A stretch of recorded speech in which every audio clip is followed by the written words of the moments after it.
Hello everyone, this is Saurabh Gupta, Junior Software Engineer at EPAM Systems Hyderabad. Here is my friend Kunal. Hey guys, I'm Kunal Priyadashi. I'm a software engineer trainee at Konga, Ahmedabad.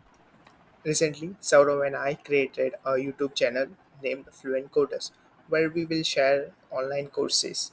Right now, we are going to explore and learn about Git and GitHub.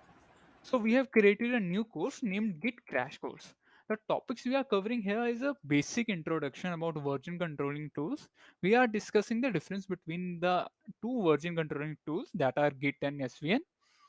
We will be looking at what is Git and GitHub and how they works. We will also be checking that what is the difference between Git and GitHub.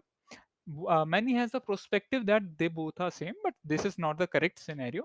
We will be also teaching you how to set up both Git and GitHub, and after that we will be finally moving towards the implementation part, which will be covered using commands. So if you want to just directly move towards the commands and implementation part, you can skip first six videos and directly move towards the seventh video. If you have any doubt, you can reach to us.